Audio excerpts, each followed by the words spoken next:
तो next topic है आपका रैशनलाइजेशन। तो देखो, रैशनलाइजेशन आपको आता होगा, वैसे तो बड़ा आसान सा होता है। ये जितने आपको दिख रहे हैं ना, बस इतने टाइप के होते हैं ना। प्लस माइनस हो सकता है प्लस की जगह, बस इतना सा होता है। तो इसको भी करके देख ही लेते हैं। तो करना ये होता है इसमें कि अगर तो ऐसी वैल्यूज़ हैं कुछ, मतलब by root 5 by root 3 by root 7 ऐसा कुछ लिखा है, ठीक है। तो उस केस में क्या करना होता है, उस केस में आपको रैशनलाइजेशन का मतलब है कि नीचे रूट नहीं होना चाहिए, डिनोमिनेटर में नहीं बचना चाहिए रूट। बस इतना सा काम होता है इसका, ठीक है। इससे फिर थोड़ा आंसर थोड़ा सा स्टैंडर्ड बन जाता है। स्टैंडर्ड मतलब रूट ऊपर आ जाता है, बस अगर रूट होगा तो। जैसे कि मोस्ट कॉमनली जो यूज़ होते हैं वही होता है 1/√2, ठीक है। तो 1/√2 को अगर आपको चेंज करना है तो करना क्या आपने, आपने इसको अंडर रूट 2 से मल्टीप्लाई कर देना, अंडर रूट 2 से डिवाइड कर देना, ठीक है। जैसे ही आप इसको अंडर रूट 2 से मल्टीप्लाई और डिवाइड करोगे, अब आपको पता चल चुका है ना कि रूट 2 इंटू रूट 2 क्या होता है, 2, या फिर रूट 2 का स्क्वायर। तो वो कट जाएगा, तो अब वो नहीं लिख रहे हम। तो आंसर आ जाएगा कुछ इस टाइप का। वैसे इसकी भी एक परफेक्ट वैल्यू आ जाती है, सिर्फ इस केस में 1/√2 के केस में बता रहा हूँ, क्योंकि ये ना एक वैल्यू होती है, इसका नाम होता है आरएमएस वैल्यू। अगर आपने सुनी है तो बड़ी अच्छी बात है, वरना ये आरएमएस वैल्यू यही होती है। मतलब something by root two is it's RMS value. Root mean square. तो चलो वो चैप्टर में देखेंगे, फिलहाल रूट 2/2 होता है। तो रूट 2 की वैल्यू होती है 1.414। इसको आपने बड़े ही अच्छे से याद रखना है। 2 से डिवाइड करोगे तो ये वैल्यू बन जाएगी आपके पास 0.707, ठीक है। आप इसको 100 से मल्टीप्लाई कर दोगे तो ये बन जाएगा 70.7% ऑफ मैक्सिमम वैल्यू जो भी होगी, ठीक है, जिसकी भी बात हो रही है। फिलहाल यहाँ 1 है तो 1। तो 1 का 70.7% क्या होगा, ऑब्वियसली 0.707, ठीक है। तो ऐसे निकालते हैं।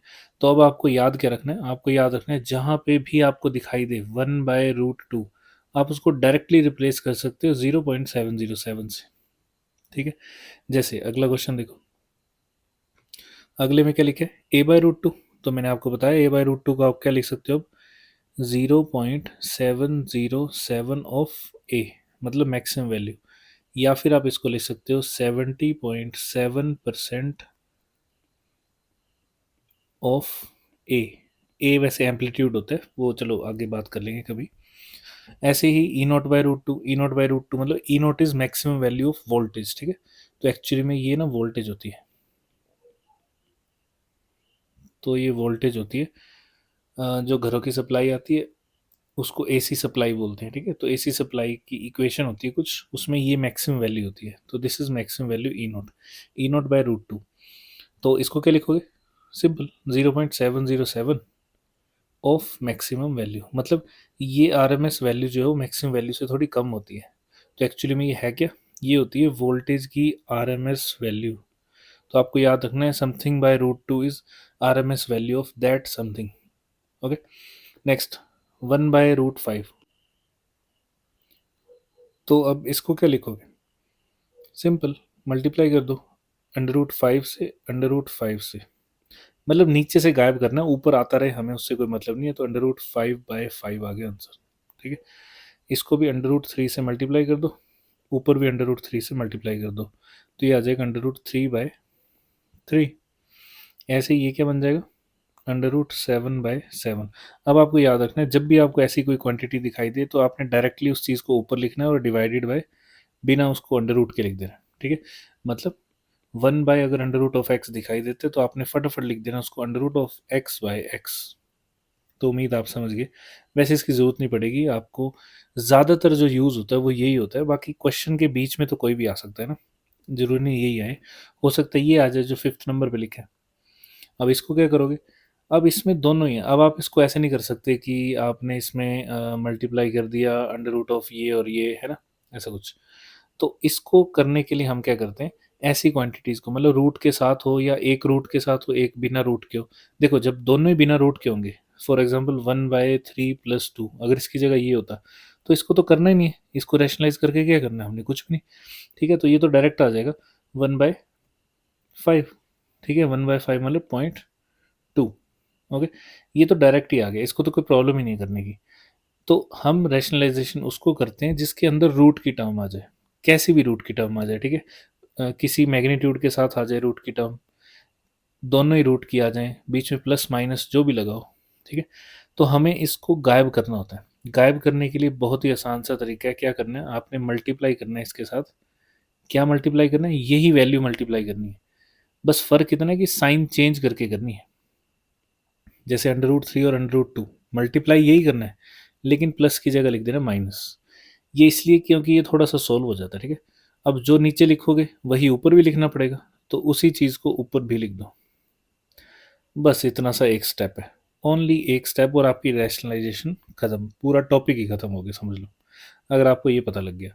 अब देखो, अगर आप नीचे ध्यान से देखोगे तो नीचे जो क्वांटिटी बन रही है वो है a+b, ठीक है, इंटू a-b, और इसका फॉर्मूला क्या होता है, a² -b², ऐसे ही होता है। तो इसका मतलब यहाँ क्या बनेगा, आगे बन जाएगा आपके पास under root of 3 a² minus b², ठीक है, और ऊपर क्या बचेगा, under root 3 minus under root 2, लगे बता, तो ये बन गया आपके पास। अब देखो इसमें हमने क्या करना है, अब आपको पता है इसको क्या करना होता है, अंडर रूट 3 का स्क्वायर क्या होगा, 3 ही होगा। तो देखो ऊपर आ गया under root 3 minus under root 2, इसको आप कुछ नहीं कर सकते, डिवाइडेड बाय नीचे क्या आएगा, 3 माइनस, और यहाँ क्या बचेगा 2, तो आंसर आ गया आपका under root 3 minus under root 2। देखो रैशनलाइजेशन कितनी आसान होगी, अब आपके पास आसान सी वैल्यू आ गई। तो स्टेप क्या थे, स्टेप्स याद रखने हैं आपको। जैसे ही आपको ऐसी टर्म दिखाई दे, आपने उसी चीज़ को आगे लिख देना है, बट साइन चेंज करके। अगर यहाँ माइनस होता तो आप यहाँ प्लस लिख देते, सिंपल, जैसे यहाँ माइनस है तो यहाँ प्लस लिख दो। अभी प्लस है तो आपने इसको माइनस लिखा और उसी चीज़ को ऊपर लिख दिया। ऑब्वियसली ऊपर और नीचे लिखने का मतलब ये होता है कि ये आपस में कट के फिर से वही वैल्यू बचेगी। कहने का मतलब ये कि क्वेश्चन की जो वैल्यू है ना वो नहीं चेंज होनी चाहिए। तो ये और ये दोनों सेम चीज़ें हैं, मतलब ये जो आंसर बचा है। ओके, तो ऐसे होता है। अगला देखो, अब क्या करेंगे, स्टेप्स आपको पता लग गए। जो भी यहाँ लिखा है उसी को मल्टीप्लाई करके लिख दो, बस साइन चेंज कर देना। प्लस है तो माइनस कर देता हूँ, माइनस होता तो मैं प्लस कर देता, और इसी चीज़ को ऊपर लिख दो। तो मेरे ख्याल से इससे आसान कुछ नहीं होता होगा ना। तो देखो ये आ गया आपके पास, इसको मैं थोड़ा सा नीचे कर देता हूँ ऐसे, तो क्या बनेगा,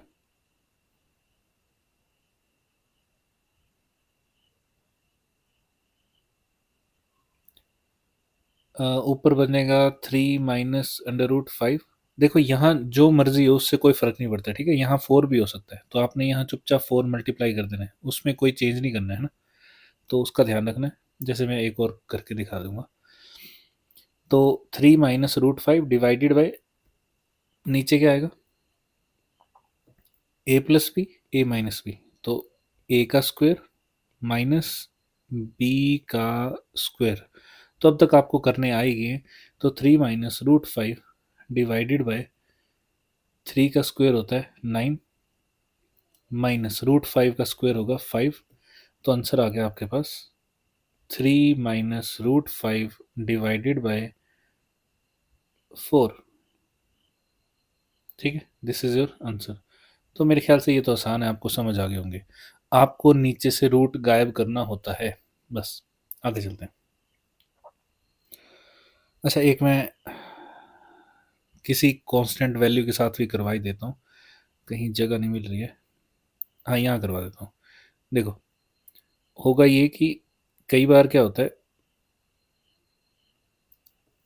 ऊपर कुछ लिखा भी हो सकता है ना, जैसे 4/3 -रूट 5 ले लेता हूँ मैं।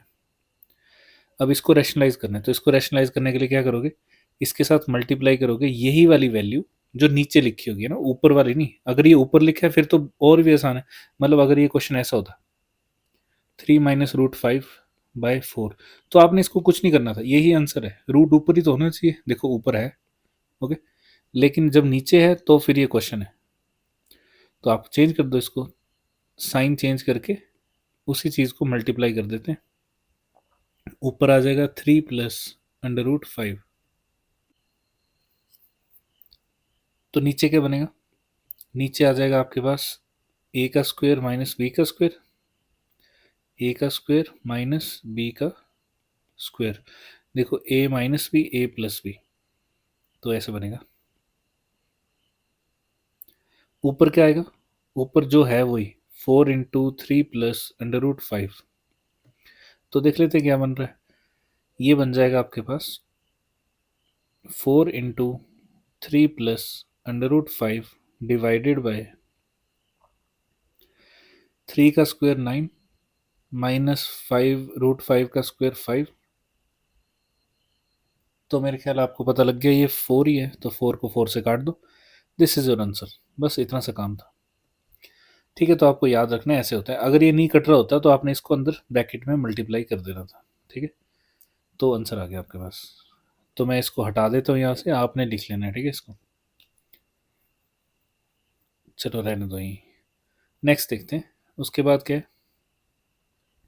अब कुछ ऐसी कुछ कॉमन चीज़ें हैं, जैसे मतलब कॉमन निकालना आना चाहिए आपको, या फिर ये जो आपको वैल्यूज़ दिख रही हैं उनका मतलब पता होना चाहिए वगैरह वगैरह। ठीक है, पावर्स का कुछ और भी मतलब होता है।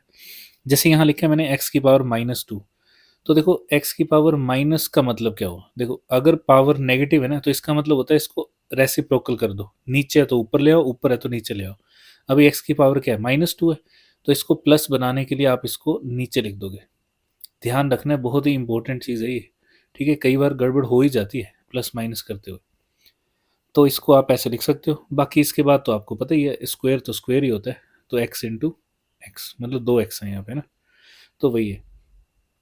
ऐसी एक्स की पावर -n है, तो क्या करोगे इसको, सिंपल 1/x की पावर n।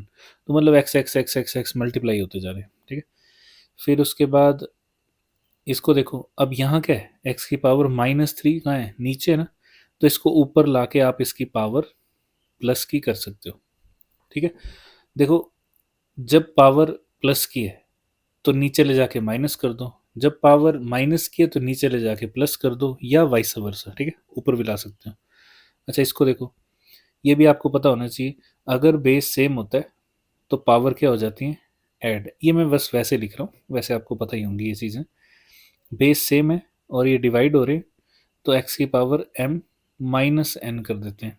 ठीक है, और यहाँ यहाँ ये प्लस हो रहे हैं, तो इसको आप कुछ नहीं कर सकते। ठीक है, इसको ऐसे रहने दो।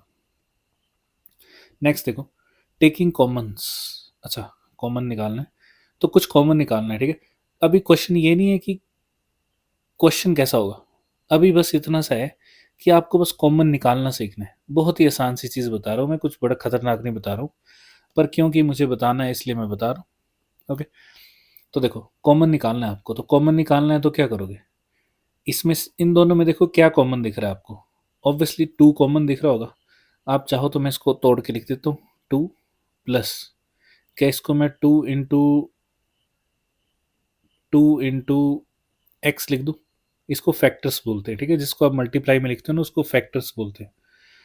तो और ध्यान ये रखने वाली बात है कि जितनी टर्म्स के बीच में प्लस या माइनस लगा होता है ना, उसको टर्म बोलते हैं। जैसे यहाँ एक प्लस लगे तो यहाँ 2 टर्म है। ठीक है, यहाँ भी एक प्लस लगे तो 2 टर्म है, यहाँ भी 2 टर्म्स हैं, 2 टर्म्स हैं, 2 ही हैं फिलहाल के लिए तो। ठीक है, लेकिन इसको देखो, ये तो बेचारी सिंगल है, इवन ये भी सिंगल ही है, मल्टीप्लाई लगा है इसके बीच में, ये प्लस नहीं है ना।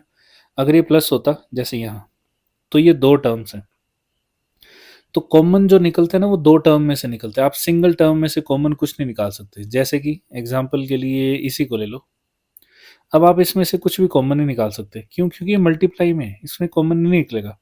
कॉमन निकलने का मतलब होता है दोनों टर्म्स में वो चीज़ हो कॉमन। कॉमन का मतलब वही होता है। ठीक है, यहाँ देखो, तो पहली टर्म क्या है, सिर्फ 2, दूसरी टर्म क्या है, 2 × 2 × x। तो कॉमन क्या आएगा, जो इसमें सेम होगा उसी को कॉमन बोलते हैं। कॉमन मतलब सेम चीज़। तो 2 बाहर निकाल दो, जो बचा वो आपका आंसर है। क्या बचेगा, 1 + 2x। अब आप चेक भी कर सकते हो, क्या, आप इसको ब्रैकेट में वापस मल्टीप्लाई करके देख लो, क्या 2 को 1 से मल्टीप्लाई करके 2 आता है, यस। क्या 2 को 2x से मल्टीप्लाई करके 4x आता है, यस। सेम क्वेश्चन बन गया, इसका मतलब आपने कॉमन सही निकाला है। कभी आपको शक हो कि आपने कॉमन गलत निकाल दी है, तो आपने वापस उस चीज़ को ब्रैकेट में मल्टीप्लाई करके देख लेना, ठीक है। अगला देखो, अगला है फिर से सेम ही है, बस स्क्वायर लगा है। इसका मतलब कॉमन तो अभी भी 2 ही निकलेगा ना। तो अब प्रॉब्लम पता क्या है? अब प्रॉब्लम ये है कि यहाँ पे ना स्क्वायर भी है साथ में। स्क्वायर का मतलब होता है इस पूरी की पूरी जितनी भी यहाँ 2 टर्म्स लिखी हुई हैं उन सब का स्क्वायर है, ये होल स्क्वायर है। तो इसका मतलब जैसे ही आपने 2 कॉमन निकाला, ठीक है, उसके साथ उसकी पावर भी आ जाएगी, और बाकी जो बच गया वो था 1 प्लस 2x की पावर 2। ये सबसे इंपॉर्टेंट है, बस इस चीज़ को ध्यान रखना है। ये मैंने सिंपल से शुरू किया आपको, ठीक है। आगे हम थोड़ी बड़ी वाली टर्म भी देखेंगे, पर ये सबसे इंपॉर्टेंट चीज़ है, क्योंकि सबसे ज़्यादा गड़बड़ ना इसी में होती है। जैसे ही आप कुछ ब्रैकेट से जिसके ऊपर whole square, whole cube, whole power -3 कुछ भी लगाओ, उसकी वैल्यू को जब आप बाहर निकालते हो तो उसमें से ना उसकी पावर भी साथ में कॉमन आती है। बस इतना सा ध्यान रखना, ठीक है। अगले में देखो, इसमें क्या कॉमन आ सकता है? जो कॉमन होगा वही आएगा। 3 तो कॉमन है नहीं ना, 4 कॉमन है, लेकिन x जरूर है दोनों टर्म्स में। तो दोनों टर्म्स में एक x तो है ही है जो दोनों में होगा। चाहो तो मैं तोड़ के दिखा देता हूँ, देखो 3 इंटू एक्स, ठीक है, प्लस 4 इंटू एक्स, ये है ना। तो देखो दोनों में क्या है जो कॉमन हो? 1 2, x कॉमन है, x को बाहर निकालो, जो बचा वो आपका आंसर है, विच इज 3x + 4। आप चाहो तो ब्रैकेट वापस ओपन करके देख लो, आंसर आ जाएगा, ठीक है। फिर उसके बाद है ये 2 + 1/3। 2 + 1/3, अब इसमें से आपको मैं बोल रहा हूँ अभी कि 2 कॉमन निकालना है। तो देखो बहुत ही आसान है, 2 को बाहर लिखो, ठीक है। अब देखो अंदर क्या बचा, यहाँ पे 2 ही था तो 1 ही बचेगा, प्लस यहाँ तो 2 भी नहीं था, तो यहाँ 2 नहीं था तो वो 2 नीचे लग जाएगा, 2 3 = 6 हो जाएगा, ठीक है। ये भी बहुत इंपॉर्टेंट चीज़ है, बहुत ही ज़्यादा इंपॉर्टेंट, ठीक है। कहने का मतलब ये हुआ, अगर न्यूमरेटर में और डिनो दो ही चीज़ें होती हैं, ठीक है। अगर मान लो मेरे को ऐसी कोई चीज़ निकालनी है कॉमन जो है ही नहीं न्यूमरेटर में, तो वो डिनोमिनेटर जैसे आपने कॉमन निकाला वो डिनोमिनेटर में मल्टीप्लाई हो जाएगी। क्यों हो जाएगी देखो मैं बता देता हूँ, इसको दोबारा दूसरे तरीके से करके दिखा देता हूँ, पर आपने फिर वो याद नहीं, तरीका याद नहीं रखना, वो तो लंबा है ना। तो देखो 2 प्लस मेरे को क्या कॉमन निकालना है, 2 निकालना है, तो मैं क्या करता हूँ कि 2 से ना मल्टीप्लाई और डिवाइड कर देता हूँ, यही होगा। अब तो 2 कॉमन निकाल सकता हूँ, अब तो 2 है, 2 कॉमन निकलते ही यहाँ क्या बचेगा 1, प्लस यहाँ भी क्या बचेगा 1/6, देखो फिर से वही बन गया। तो कहने का मतलब ये हुआ, आप इसको सॉल्व करके देख लो, वापस वही बनना चाहिए, तो इसका मतलब आपने कॉमन बिल्कुल सही निकाला है, ठीक है। फिर आगे चलते हैं अगले में से। अब ऐसा करते हैं कि ये यहाँ पे थोड़ा सा छोटा पड़ जाएगा, हाँ आगे भी कर सकते हैं वैसे तो। चलो पहले इसमें से ना एक काम करते हैं, 2 कॉमन निकाल लेते हैं फिर से, ऊपर से निकालना न्यूमरेटर से। तो देखो ऊपर कॉमन निकालने के लिए मेरे पास यहाँ 2 होना भी तो चाहिए, यहाँ 2 लगाने के लिए मेरे को एक 2 नीचे भी लिखना पड़ेगा। तो लेकिन अब मेरे को पता चल गया, ठीक है, 2 कॉमन निकाल लिया। कहाँ से निकाला है? न्यूमरेटर से निकाला है। क्या यहाँ न्यूमरेटर में 2 है? नहीं है। अगर यहाँ 3 होता तो भी 2 नहीं होता, ये नहीं कि 2 3 में से 2 निकालिए 1 रख दिया, वो नहीं होगा, है ना। तो अगर 2 नहीं है तो 2 नीचे मल्टीप्लाई कर दो, एक 2 तो वहाँ पहले से है तो एक 2 और आ जाएगा, तो कितना हो जाएगा 2 2 4, प्लस अगले में तो 2 है तो लिख दो, ठीक है, हो गया आंसर। ओके, अब क्या करना है, अब जो क्वेश्चन ये है, अब इसमें से ना 2 तो आपने कॉमन निकाल ही लिया, एक 2 नीचे से भी कॉमन निकाल लो। नीचे से 2 कॉमन निकालोगे तो देखो नीचे क्या है, 1/4 है ना, यहाँ पे 4 में से 2 तो निकल ही सकता है, तो क्या बचा 2, प्लस अब यहाँ 2 नहीं है, इसमें देखो 3 में 2 नहीं है, तो अगर मैं डिनोमिनेटर से 2 निकाल रहा हूँ और वहाँ नहीं है तो ऊपर लग जाएगा 2/3। अब देखो ज़रा, क्या ये कट के वापस वही नहीं बच गया, सेम आ गया ना दोनों। तो मतलब आपने इसमें से कॉमन क्या निकाला था? 2 ऊपर से निकाला, 2 नीचे से निकाला, कट गया, मतलब 1 कॉमन निकाला था, और 1 कॉमन निकालने पे चीज़ें वही बचती हैं जो होती हैं।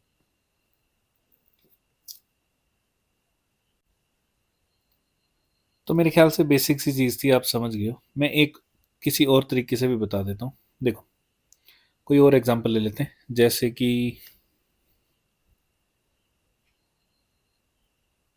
2x plus 3। मान लो मेरे को किसी ने बोला कि इसमें से x कॉमन निकालो, अब x है ही नहीं उसमें, तो क्या करेंगे हम? तो फर्स्ट में तो x है ना, तो वहां से x निकल आया, फर्स्ट में बचा 2 प्लस, अब इसमें 3 है, x तो नहीं है, तो क्या करेंगे? x नीचे मल्टीप्लाई कर दो, आंसर आ गया। बस इतना सा काम है, ठीक है। देखो, ऐसा क्यों बता रहा हूँ, क्योंकि क्वेश्चन आएगा आगे, तो उसमें ना एक्सलरेशन ड्यू टू ग्रेविटी आती है, तो उसकी वैल्यू कुछ ऐसी होती है, g into r square divided by r square plus h square, sorry, r plus h का होल स्क्वेयर, ऐसी दिखाई देगी। अब वो बोलेंगे कि डेरिवेशन होती है एक्चुअली ये 11th क्लास में। अब वो बोलेंगे कि इसमें से ना आर स्क्वेयर ही कॉमन निकाल लो। अब देखो, ऊपर तो आर स्क्वेयर बेचारा अकेला ही पड़ा है, तो उसको कॉमन निकालने की जरूरत नहीं है, वो वहीं रहने देते हैं, लेकिन नीचे से तो निकाल सकते हैं। अब सबसे इंपॉर्टेंट चीज देखो, पहली बात यहां है आर प्लस एच, ठीक है, तो आर प्लस एच तो लिखा ही है। अब मेरे को पहले इसको देखना है, इसमें से ना आर कॉमन निकालना है, तो मेरे को बताओ कि अगर मैं यहाँ से आर कॉमन निकाल दूंगा तो यहाँ क्या बचेगा? 1 प्लस, यहाँ तो आर था ही नहीं, तो यहाँ क्या बचेगा? यहाँ होगा एच बाय आर। ये मैं आपको पहली बार बता रहा हूँ, ठीक है, अब इसको बार बार करने की जरूरत नहीं पड़ेगी, आपको याद हो जाएगा। तो देखो, आर था, आर बाहर आ गया, आर नहीं था तो आर नीचे लग गया, यहां तक समझ आ गया। तो करना क्या है फिर, और क्या करना है? पावर भी तो थी इसकी, अगर इसकी पावर 2 है,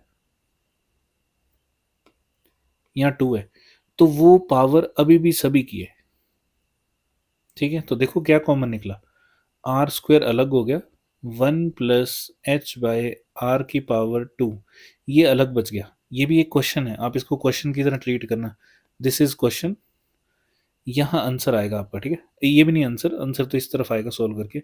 तो मेरे को पता लग गया, अगर आर प्लस एच का होल स्क्वायर लिखा है, तो उसमें से जब मैं आर स्क्वायर कॉमन निकालूंगा तो ये बचेगा। अब आपको पता लग गया, तो मैंने आर स्क्वायर कॉमन निकाल लिया, अंदर क्या बच गया? 1 प्लस एच बाय आर का होल स्क्वायर। ये लो, आर स्क्वायर से आर स्क्वायर उड़ा दो, देखो एक्सलरेशन ड्यू टू ग्रेविटी की वैल्यू क्या बचेगी? G dash is equal to g upon, upon तो क्या, इसको 1 बाय कर देता हूँ, 1/1 प्लस एच बाय आर का होल स्क्वायर। वैसे इसका कुछ और बनाना होता है, वो तब की बात तब करेंगे, फिलहाल ऐसे आपको कॉमन निकालने के लिए चीज़ें आ सकती हैं। तो क्वेश्चन लिख लेना, एक क्वेश्चन दिया था, g dash is equal to g into r square divided by r plus h का होल स्क्वायर। इसमें से आपको आर स्क्वायर कॉमन निकाल के काट देना था, तो ऊपर से निकाला और नीचे से भी निकाल दिया, यहाँ से और यहाँ से, ठीक है। जहाँ था वहाँ 1 बच गया, जहाँ नहीं था वहाँ बाय आर लग गया, क्योंकि होल पावर भी थी तो वो भी साथ में आ गई। ये भी सबसे इंपॉर्टेंट है, ये जो होल पावर निकालने की बात मैं कर रहा हूँ, ठीक है, तो इसको ध्यान रखना है, मैंने आपको यहाँ भी बताया था। ये देखो, होल पावर के साथ वो वैल्यू बाहर निकलेगी, ठीक है। तो देखो 2 का स्क्वायर पूरा बाहर आ गया, तो ऐसे करके आप निकाल सकते हो। तो अब मैं इसको हटा देता हूँ यहाँ से, आपने लिख लिया होगा, तो इसको मैं साइड में लिख देता हूँ कि ये भी था क्वेश्चन।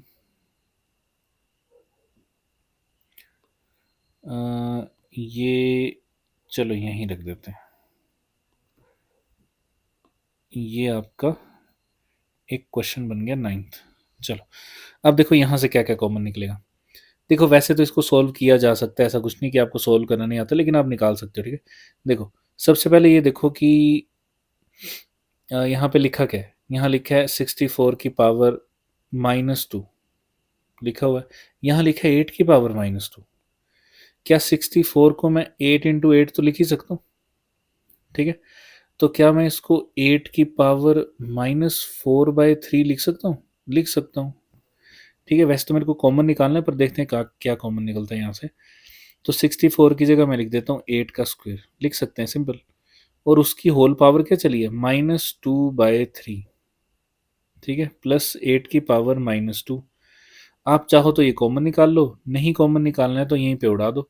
देखो 2 और 2 वैसे तो 4 बनेगा, और कुछ बनने वाला है नहीं यहाँ पे, तो मैं इसको ऐसे बना देता हूँ, यहाँ पे कॉमन निकाल देते हैं। 8 की पावर -2 कॉमन निकल दिया, ठीक है। अंदर क्या बचेगा, यहाँ देखो क्या बचेगा, पावर 2 -2 कॉमन निकला ये, तो 8 की पावर बची 2/3 प्लस, और यहाँ क्या बचेगा, यहाँ बचेगा आपके पास 1। This is your answer. बस कॉमन निकालने की बात कर रहा हूँ मैं, ठीक है। तो ऐसे करके आप कॉमन निकाल सकते हो। मैं इसको थोड़ा सा ऊपर कर देता हूँ, जगह की थोड़ी सी कमी चल रही है यहाँ पे। हाँ, नेक्स्ट 10 + 2 की पावर 3। मेरे को इसमें से 2 कॉमन निकालना है, ठीक है, तो 2 कॉमन निकाल लेते हैं। तो जैसे मैं यहाँ 2 कॉमन निकाल लूंगा, 2 की पावर भी साथ में आ जाएगी। बस इतना सा काम था। 10 की जगह क्या बचेगा, 5 +1 की पावर 3। अब आपने इसको सॉल्व करना है तो कर लो, नहीं करना है तो भी कोई प्रॉब्लम नहीं है, ठीक है। हमारा काम था कॉमन निकालना सीखना। अब इसी क्वेश्चन को मैं फिर से ले रहा हूँ यहाँ पे, 10th क्वेश्चन को दोबारा से लिख रहा हूँ मैं यहाँ। 10 + 2 की पावर 3। अब मेरे को कॉमन निकालना है 5, तो 5 की पावर भी निकलेगी ना कॉमन, निकाल दो फिर। अब देखो ये तो 10 है, इसमें तो 5 है, निकल आएगा, इसमें नहीं है तो क्या होगा, जब कॉमन निकालना है और वो चीज़ ना हो तो क्या करते हैं, उससे डिवाइड कर देते हैं, ठीक है। नीचे है तो ऊपर लिख दो, ऊपर है तो नीचे लिख दो। तो अभी आपने कहाँ से निकालना है, ऊपर से, और वो चीज़ नहीं है तो फिर आपको इसको नीचे लिखना पड़ेगा डिवाइड करके 5। जो निकालना है वही लिखना है ना। तो 5 आपने कॉमन निकाल लिया तो उसकी पावर भी कॉमन आ गई है, तो यहाँ बचा 10 की जगह बचेगा 2 प्लस, आगे 2 है लेकिन 5 नहीं है, तो 5 आपको नीचे लिखना पड़ेगा, और इसकी होल पावर आ गई 3। आप चाहो तो सॉल्व करके फिर से देख सकते हो, 5 का क्यूब वापस अंदर मल्टीप्लाई करोगे तो फिर से यही वाली टर्म बच जाएगी आपके पास, ठीक है। कैसे बच जाएगी वो भी करके दिखाई देता हूँ मैं। ये देखो, हमें पता है अगर पावर सेम होती है तो दो वैल्यूज को इकट्ठा करके लिख सकते हैं, तो लिख दो 5 × 2 + 2/5 की होल पावर 3। अच्छा ये टर्म नहीं लिखी है ना हमने यहाँ पे, ये भी लिख देता हूँ मैं, कि अगर, यहाँ लिख देता हूँ मैं 7th नंबर, अगर किसी की पावर है n और किसी और की भी पावर है n और वो मल्टीप्लाई में है, तो आप उनकी पावर कॉमन निकाल सकते हो ऊपर, मतलब सेम कर सकते हो। तो a × b करो और पावर कर दो n, ठीक है। इस चीज़ को याद रखना है आपने। वापस आ जाओ, तो ये बन गया। अब देखो 5 को मल्टीप्लाई करोगे तो क्या बनेगा, 5 × 2 = 10, और 5 यहाँ कट जाएगा, 10 + 2 की पावर 3 आ गया। तो वही तो क्वेश्चन था। तो ऐसे करके आप सॉल्व कर सकते हो। अब आप सब कुछ सॉल्व कर सकते हो, ठीक है, जो मर्जी कॉमन निकलवा लो, कोई फर्क ही नहीं पड़ेगा। अब देखो यहाँ, यहाँ भी ऐसा करते हैं कि 5 ही कॉमन निकाल लेते हैं। तो जैसे मैं 5 कॉमन निकालूंगा तो इसकी होल पावर क्या थी, इसकी होल पावर है -3, तो वो भी साथ में आएगी -3। बस इतना सा काम है। 10 में तो 5 है तो वो निकल गया, बचा 2 प्लस, लेकिन 2 में 5 नहीं है तो 2/5 आ गया, कि पावर -3। ये ऐसे लिख दिया मैंने, ये भी आ गया था। नेक्स्ट देखो, नेक्स्ट अब 1/5 है प्लस 1/3 है। मैं इसमें से 1/5 कॉमन निकाल लेता हूँ। 1/5 कॉमन निकालूंगा तो उसकी पावर भी साथ में आएगी, बिल्कुल आएगी, तो पावर भी आ गई साथ में। अंदर क्या बचा, यहाँ देखो 1/5 ही था, वो पूरा बाहर आ गया तो 1 ही बचेगा, प्लस यहाँ 1/5 नहीं था लेकिन इससे भी निकाल लिया, मतलब 5 निकाल लिया नीचे से, है ना। ये वाला 5 हमने यहाँ से निकाल लिया, लेकिन वहाँ तो था ही नहीं तो ऊपर लग जाएगा, 5/3 की पावर 2 आंसर। बस इतना सा काम है, ठीक है। तो कॉमन निकालना अच्छे से सीख लो। मैं फिर बता रहा हूँ, एक ही लाइन है, बहुत सिंपल सी लाइन है, आपने याद रखनी है, मतलब दो लाइनें याद रखनी है। पहली लाइन ये है कि अगर आप न्यूमरेटर से कोई चीज़ कॉमन निकाल रहे हो, ठीक है, या डिनोमिनेटर से, तो उसकी जो होल पावर होगी, उस टर्म की जो होल पावर होगी वो भी साथ में कॉमन आएगी। जैसे कि यहाँ आपने यहाँ न्यूमरेटर से 5 बार निकाला, तो दोनों के पास 5 होने की संभावना हो भी सकती है, नहीं भी हो सकती। जैसे 10 के पास 5 था तो 5 आ गया, ठीक है, और इसकी पावर एज इट इज साथ में आ जाएगी। ओके, तो 2 बच गया 10 की जगह। दूसरी जगह 2 ही था, लेकिन 5 था ही नहीं। आपने 5 न्यूमरेटर से बाहर निकाले, तो वहां डिनोमिनेटर में लग जाता है, ठीक है। और अगर आप डिनोमिनेटर से निकालते हो तो न्यूमरेटर में लग जाएगा। देखो यहाँ 5 नहीं था, तो हम नहीं निकाल सकते थे, लेकिन हमने निकाल दिया, ठीक है। अगला देखो, अगला फिर बड़े आसान है, 2 कॉमन निकाल लेते हैं। तो जैसे ही 2 कॉमन निकालूंगा उसकी पावर भी साथ में आ जाएगी। बाकी जो बचा वो आपको पता ही है। इसमें तो 2 था ही, वो 2 बाहर निकल जाएगा, 1/5 बचेगा प्लस 1/3 बचेगा, और पावर जो है वो एज इट इज बच जाएगी -2। आप चाहो तो इसको पलट के लिख सकते हो, वगैरह वगैरह, ठीक है। फिर उसके बाद अच्छा, एक चीज़ और है यहाँ पे, एक चीज़ और याद आ गई मेरे को। आप जब भी इसको पलटने की कोशिश करो, देखो पावर क्या है, -2 है ना। अब मैंने आपको थोड़ी देर पहले बताया था कि अगर पावर -2 हो तो आप उसको नीचे ले जाके लिख सकते हो, वगैरह वगैरह, है ना। और अगर नीचे माइनस है तो ऊपर ले जाके लिख सकते हो। लेकिन वो आप तब लिख सकते हो जब सिंगल टर्म हो, वो यूज करना है आपने फॉर सिंगल टर्म। यहाँ कितनी टर्म्स है, एक, दो, दो टर्म्स है, ठीक है। दो टर्म्स को ऐड कर रहे हो आप, याद रहेगा। तो जब भी प्लस माइनस लगा होता है तो उसको अलग टर्म गिना जाता है। तो यहाँ दो टर्म्स हैं, इस केस में आप नहीं कर सकते, इसको पहले सिंगल बनाना पड़ेगा। और सिंगल कैसे आएगा, एलसीएम लेके, ठीक है। तो एलसीएम लेके आप इसको बना दोगे। तो देखो मैं बता देता हूँ कि क्या बनेगा इसका। एलसीएम ले लोगे आप यहाँ पे, तो बाहर तो 2 की पावर -2 उसको आप लिख सकते हो 1/2 का स्क्वायर विच इज़ 4। ये इसके आगे सॉल्व करना मैं। अंदर बचेगा आपके पास 5 3 15, 3 + 5 8 की पावर, ये एलसीएम लेना मैं आगे बताता हूँ आपको, अगर आता है तो बड़ी अच्छी बात है, -2। ये आ गया 1/4 इंटू, अब आप पलट सकते हो इसको 15/8, क्योंकि अब ये एक ही टर्म है और उसकी पावर आ जाएगी 2। तो फिर जो भी आपका सॉल्व होके बचेगा वो आपका आंसर होगा, ठीक है। ऐसे ही अब इसको देखो, इस वाली टर्म को देखो, इसमें इन इन इसमें दोनों में से क्या कॉमन निकल रहा है, 10 की पावर 2 तो दोनों में है, तो निकाल दो। 10 की पावर 2 निकाल दी, यहाँ बचा 1, 1 + 10, देखो कितना बन गया, 11। तो आंसर आ गया 1100। और आना भी चाहिए था, आप चाहो तो करके देख सकते हो, 1000 और 100 को ऐड करोगे तो 1100 ही आएगा आंसर। तो ये सब आपने कर लिया आप, ठीक है। इस वाली टर्म को भी सॉल्व करके देख लेना आपने एक बार, या मैं यहाँ कर ही देता हूँ, है तो है जगह हमारे पास। 64 की पावर देखो क्या है, -1 है। तो क्या मैं इसको 8 की पावर 2 की पावर -1/3 लिख सकता हूँ? यस, बिल्कुल लिख सकता हूँ। 8 की पावर -2 एज इट इज आ जाएगा। उसके बाद क्या आएगा, इस पावर को मल्टीप्लाई कर दो, क्या ये 8 की पावर -2/3 होगी है? यस, बिल्कुल होगी है। प्लस 8 की पावर -2 तो है ही है। इसमें से 8 की पावर -2 कॉमन निकाल लो। जैसे ही कॉमन निकालोगे यहाँ बचेगा 8 की पावर 1/3 +1, यही बचेगा। ओके, तो मैं ये नीचे से मिटा रहा हूँ, आपने इसको सॉल्व करके लिख लिया होगा, नहीं लिखा है तो आप वापस जाके लिख सकते हो। ओके, फिर उसके बाद क्या करना है, उसके बाद इसको और सॉल्व कर देते हैं। और सॉल्व करेंगे तो देखो 8 की पावर क्या है, -2 है, तो मतलब ये क्या होगा, 1/8 की पावर 2। चलो इसका काम हो गया। Divided by, sorry divide by नहीं, मल्टीप्लाई, अंदर 8 की पावर क्या है, 1/3, और 8 की पावर 1/3 क्या होता है, आपको याद आ गया होगा कि अगर किसी की पावर 1/3 लिखा होता है उसका मतलब होता है उसका क्यूब रूट हो रहा है ना। तो क्यूब रूट यहाँ किसका हो रहा है, 8 का हो रहा है। तो 8 का क्यूब रूट अब आपको पता चल गया होगा कि 2 होता है, तो 2 + 1 3 आ गया, ठीक है। अब ये जो भी सोल्व करना है वो आंसर बनता जाएगा, जितना मर्जी आगे लेते जाओ।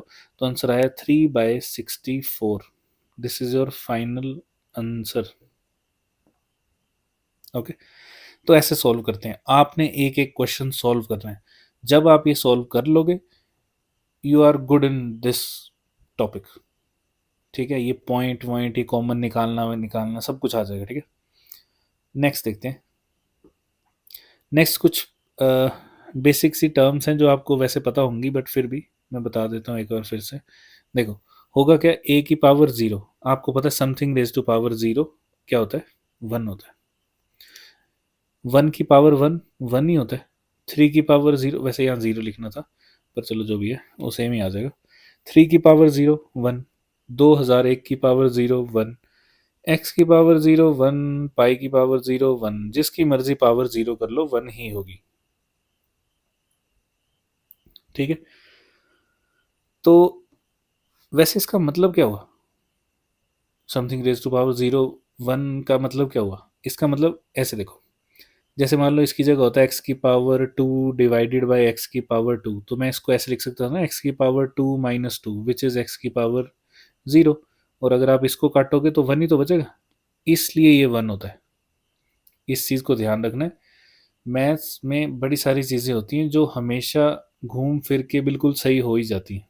ठीक है, आप जो मर्जी तरीके से अपना के देख लो तो ये ऐसे होता है, तो आपने इसका ध्यान रखना है।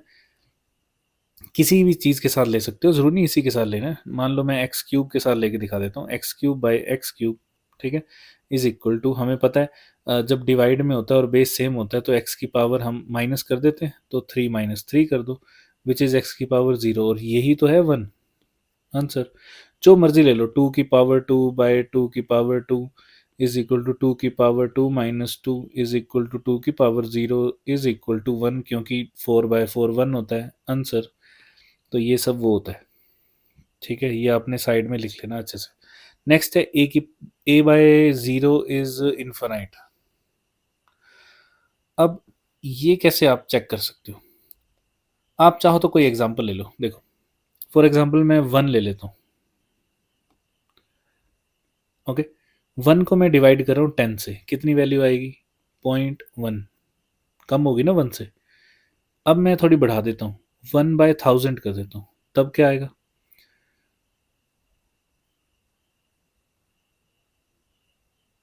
तो ये वैल्यू क्या बन जाएगी, 0.001, ऐसे ही होगा।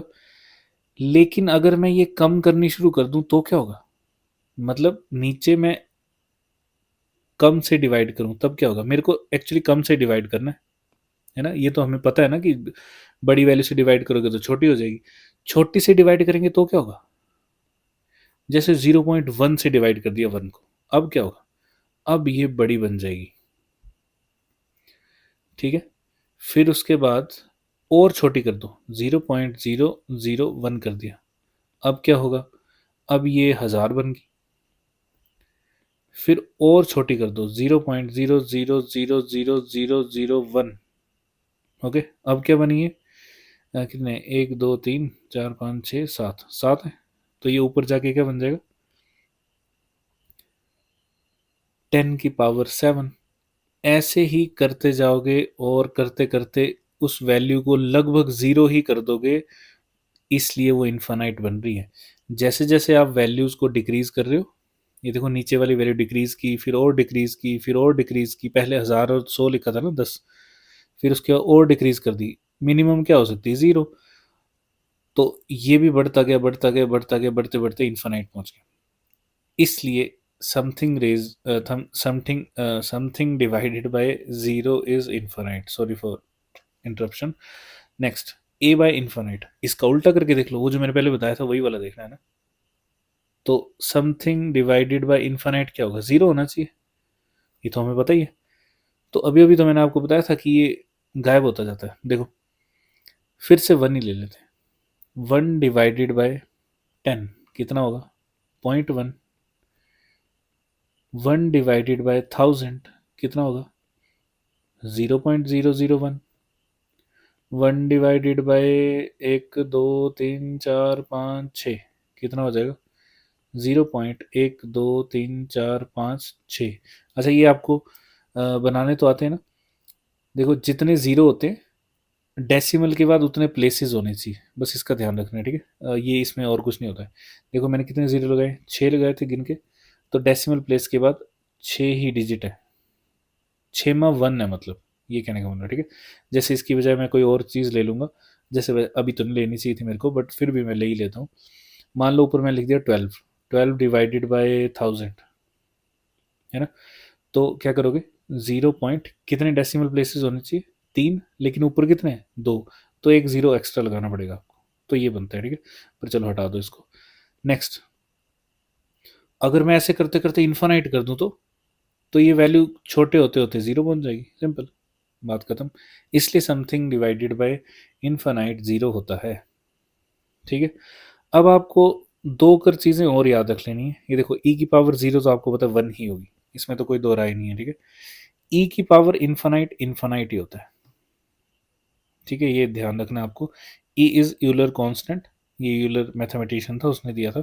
ई इज इक्वल टू 2.713, ऐसे करते करते करते ये चलती रहती है, ठीक है, non terminating non repeating, okay. E की वैल्यू तो ये हमेशा चलती रहेगी। फिलहाल यहाँ देखो, ई की पावर इन्फानाइट इज इन्फानाइट, एक चीज़ ये याद रखनी, ई की power minus infinite is zero. क्यों? क्योंकि ई क्या बनेगा, वन डिवाइडेड बाई ई की पावर इन्फानाइट, ऐसे लिख सकते हैं हम इसको, पावर माइनस है तो नीचे तो ला ही सकते हैं।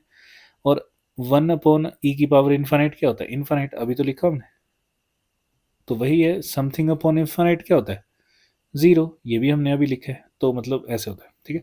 तो आपने इसको याद रखना है, कई बार ये आ जाता है आपको टर्म्स में, बड़ा रेयरली दिखेगा लेकिन कभी तो दिखेगा ही, जब दिखेगा तब यूज़ कर लेंगे।